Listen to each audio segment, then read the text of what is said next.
Hello, welcome or welcome back. Today I'm doing another Neville Says video. In fact, all this week I'm doing Neville Says videos where I take a quote from Neville Goddard's lecture series volume 1 and I share my interpretation of the quote and how you can apply it to your life. And today's quote is on how to hold firm and hold steadfast to your assumptions so that it has the time and space to manifest into your reality. So it's a good one. Stick around. My name is Hedley Dorenzi. I'm a qualified life coach and author, and I'm also super passionate about the amazing teachings of the Law of Assumption as originally taught by the great American mystic Neville Goddard. It is the stories we tell that create our life. So if you want to change your life, then you have to change the story. And if you want to create the most amazing life, then you need to know how to tell the most amazing stories. Makes sense? And that is where these teachings can help. Since rediscovering the Law of Assumption, I'm now telling myself much better stories, and I want to help you to do the same.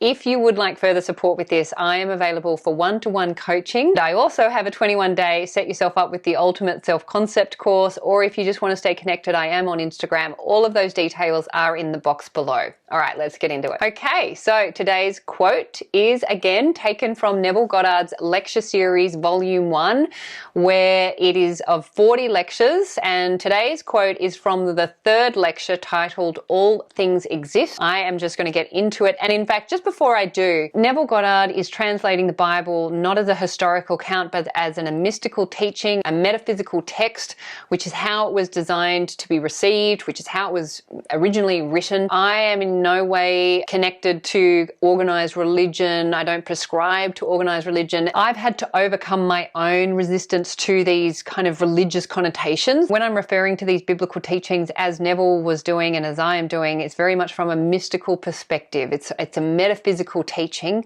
and I just want to remind you of that in case you, like myself, have any kind of negative resistance to organized religion and to the way the church has represented the Bible. That is not what this is about. That is not what Neville was teaching, and that's not what I'm referring to when I quote these biblical texts from these lectures.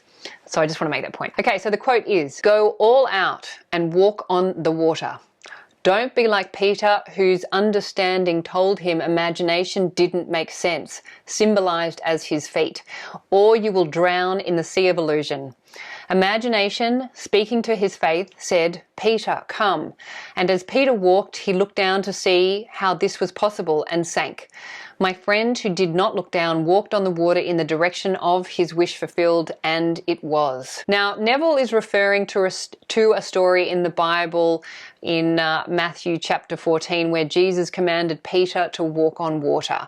So this is a story from the Bible, and again, it was meant as a mystical teaching, a parable designed to help you understand the power that you have within you, which is the power of your imagination. What this story is symbolizing is go all out and walk on water, meaning believe entirely in your imagination. Place all of your value on the imagined act that you have imagined and believe that it has to come to pass, that it has to come into the physical world. It has to be expressed into this physical manifestation in the time period between the conviction of your desire, knowing that it is done in your imagination, and when it is manifested in the physical world. That is where you have to walk on water, meaning water is the symbol of emotions and feelings, means you only can work on faith. So you have to hold true to the feeling that it is already fulfilled. You're walking on water. You're walking on your feelings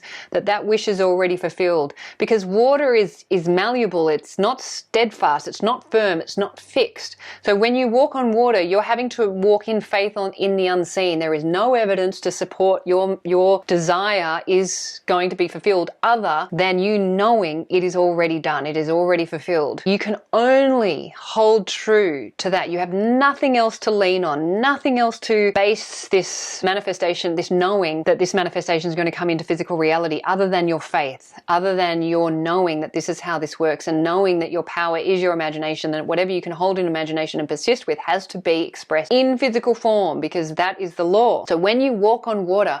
You are walking on faith. And what this story is saying, what Neville is saying, is don't look down. By looking down, meaning look into reality for confirmation. Because as soon as you look into reality at the rational world, and then you question, well, how is this possible? How on earth is this going to happen?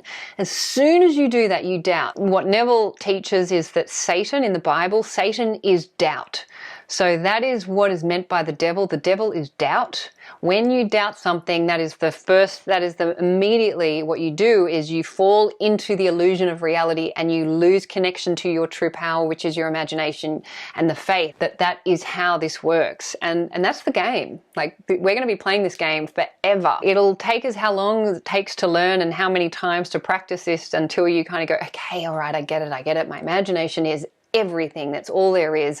And if I just persist with knowing that what I want and holding that wish fulfilled, having already had it in my imagination, knowing that it's already done, that's all I need to do. My work is done. And then reality will somehow do what it does and organize itself to reflect it back, often in more amazing ways than you have imagined. This is symbolizing of the faith that you need to hold in the unseen, in your imagination, in your power, and to not look down, not look out at reality and ask yourself, how on earth is this going to happen? Because the impossible cannot be made possible if you believe it to be impossible, if you doubt the possibility that it can exist, because you are your imagination's operant power. So wherever you direct your attention is what's going to get reflected back. So if you're holding true to your imagined act, to your wish fulfilled, and you hold true to that and you're walking towards that, you're walking on water towards that, and you don't look down, you will eventually reach that destination where your manifestation is birthed and gets reflected back. That's where Jesus says to Peter, come. Jesus is your imagination. Your imagination is saying, come, just stay with me. Come towards me, move towards me, and I will give you everything that you could possibly want and more. If you look down, however, you will drown in the sea of illusion, which is reality. You will fall back into this 3D, wonderful illusion, but very mesmerizing, and you will be asking, okay, well, this is impossible. This is never going to work. And then you've got to start again. Go back, start again, go back to the beginning. It's okay. You can start and do this as many times, and we do this as many times as it takes. And so, but make it easy for yourself and just hold that imagined act and know that it is done and it is fulfilled. Like, save yourself some time so that you can get on to manifesting other realities. I know, I get it. I am doing this work myself and it doesn't always go to plan. I'm often like, boom, damn it, okay, let's start again. It's like Snakes and Ladders, that game where you're playing Snakes and Ladders and then you're on a roll and you're climbing all the ladders and then you roll the dice and then you get a snake and you have to go all the way back to the beginning. That's kind of what comes to mind with this game. Although you're the one rolling the dice, you're the snake in the ladder and you're the game. It is very much a test of faith. You will play this game over and over until you get it. See your wish fulfilled, be in that state, occupy it, know it is done, hold true to that, and then walk on water, meaning walk in the feeling of the wish fulfilled. Walk in the knowing it's already done, knowing that there's no other evidence to support your wish is already fulfilled other than the truth that your imagination is what creates your reality. That's all you have to go on. And then what'll happen is you will find yourself, you walked on water and you will meet solid ground. Your wish will be fulfilled. It'll be expressed in reality, and then you will be back on solid ground and you'll be ready to start again and create something else, and then have faith in that. And all we're doing is expanding our capacity to bring in bigger and bigger states of consciousness into our reality. We're